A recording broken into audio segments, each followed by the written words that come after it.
حلمي ان انا ابقى موسوعه لمصر والعالم العربي للبايكرز كلهم. اي حد عايز يجوين كوميونتي البايكرز من جديد يخش يتفرج عندي. البايكرز نفسهم يكتسبوا انفو من عندي. حلمي ان اي بايكر يلبس خوذه. حلمي ان اي بايكر يحافظ على حياته وحياه الطريق. حلمي ان انت تعتبر ان اللي سايق البايك ده اخوك، ابنك، ابوك، فتحافظ عليه زي ما هو كمان يحافظ عليه. احنا كلنا في طريق مشترك عشان نوصل لنقطه وصولنا بسلام. درايف سيف.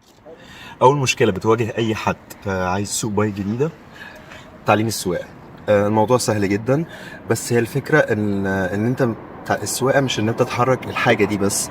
الانجن بريك سامبلي ان انا بكلبش الموتور، زي سواقين النقل والتريلات لما بيبقوا ماشيين على سرعه عاليه فرامل الهواء ما بتلحقهمش، بيغرق الموتور بالديزل فالموتور بيتكلبش. قوه الدفع اللي بتحرك العربيه او الشيء بتقف، فده بيساعد انها بتقف بنسبه كبيره. ازيكم يا شباب، معاكم ويكي ويلرز. حلقه النهارده بنتكلم على الفايبريشنز اللي طالعه من البايك على جسمك. ناس كتير جدا اشتكت ان الفايبريشنز بتتعب لها اعصاب ايديها، بتتعب لها القطنيه.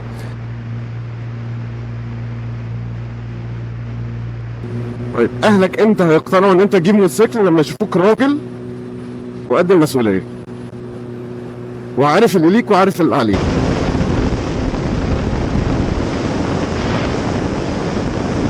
بشوف ناس كتيرة سايقة عاملة كده، ده غلط. هو كده عمره ما هيكنترول الهاندل بار صح. وبرضه بشوف ناس سايقة عاملة كده، ده برضه مش صح. هي أفقية بس مايلة لفوق شوية. تطبيقات التارجت فيكسيشن اللي هنتكلم عليها النهارده 3 تطبيقات. اول تطبيق الكورنرنج، لو انت بتاخد كورنر سواء ببايك او بعربيه. تاني تطبيق لو واحد بيعدي الشارع، برضه لو انت سايق عربيه او سايق بايك.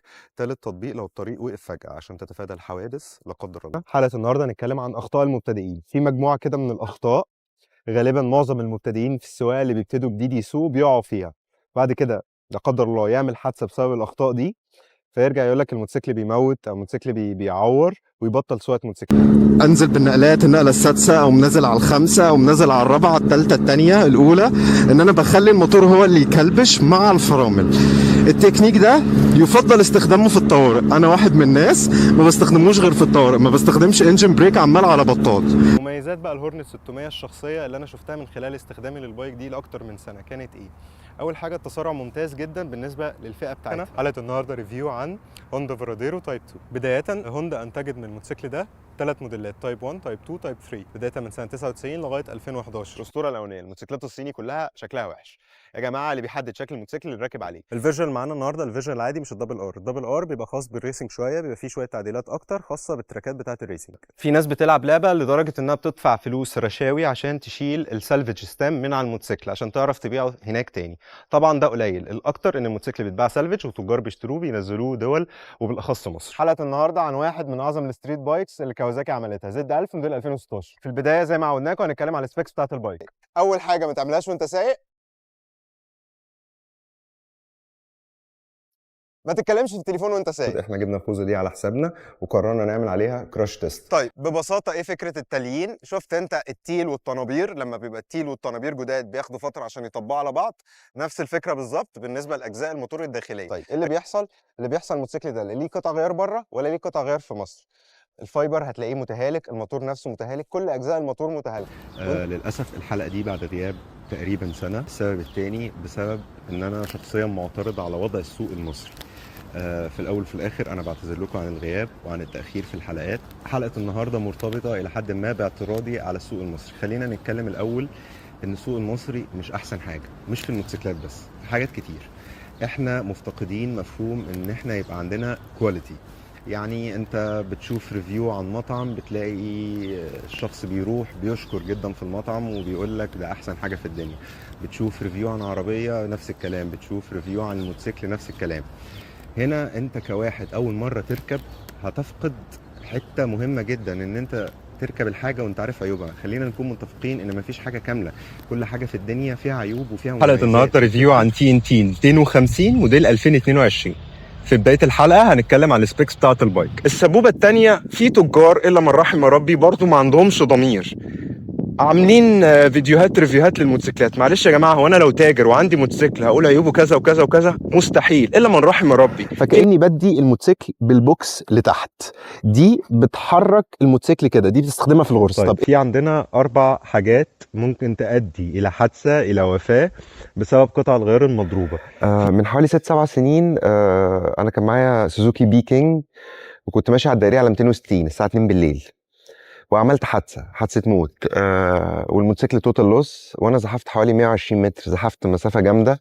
وكان ورايا واحد صاحبي، انا كنت لابس فول سيفتي وهو ما كانش لابس سيفتي. للاسف نتائج الحادثه دي، اولا يعني انا عرضت حياه صاحبي للخطر، ولو كان حصل له حاجه سيفير، حاجه جامده، انا ما كنتش هسامح نفسي بقيت عمري. الموتوسيكل توتال لوس. من حوالي بقى شهر اكتشفت اثار الحادثه دي. اكتشفت ان انا ساعتها كسرت ظهري، زي ما سمعتوا كده. انا قعدت في السرير ساعتها اسبوع 10 ايام موجوع وبتاع، وظهري وجعني، بس كنت بتحمل على نفسي.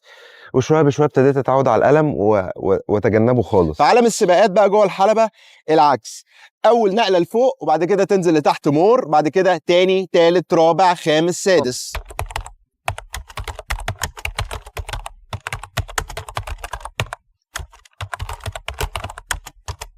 المره دي احنا هنعمل حاجه جديده. في البدايه هنقول العيوب بتاعه البايك، وانا هقول عيوب البايك وزياد هيقول مميزات البايك. اول بقى لان التاجر يجي يحط رجل على رجل يقول لك لا انت ما تقولش عيوب، انت تشكر بس. العفو شكرا. العفو.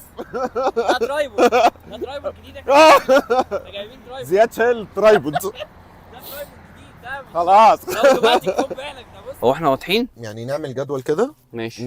نعمل مقارنه ما بين المساعد المقلوب والمساعد. انا مش هعمل جدول، هو عايز نعمل جدول في المونتاج، بس انا مش هعمله. نعتبر ان الجدول هنا موجود. هنقسم جدول. تجربتي ما كانش هدفها ان انا اجرب الموتوسيكل، على قد ما كان هدفي ان انا اشوف الموتوسيكل ده هيستحمل ولا لا. حلقه النهارده عن واحد من اوائل بدايات زونتوس في مصر، في 310 موديل 2021. معانا كيتي ار 300، اكتر موتوسيكل مطلوب للريفيو مؤخرا. من اساسيات فهمك للسواقه شويه فيزياء كده. اول سؤال بيتسأل، انا عايز اشتري ريس، انا هبتدي بال 600 عشان 600 ضعيف وبعد كده بجيب ال1000 على اساس 600 ده ما بيقفلش عداد يعني، وبيجيب 240 و260. طيب ازيكم؟ حلقة النهارده عن السحلة بالمكسرات بتاع صوبيا الرحماني. زياد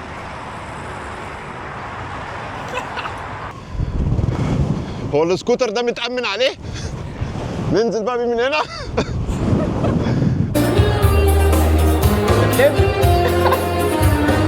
مش هتلف. يعني ايه مش هتلف؟ مش هتلف.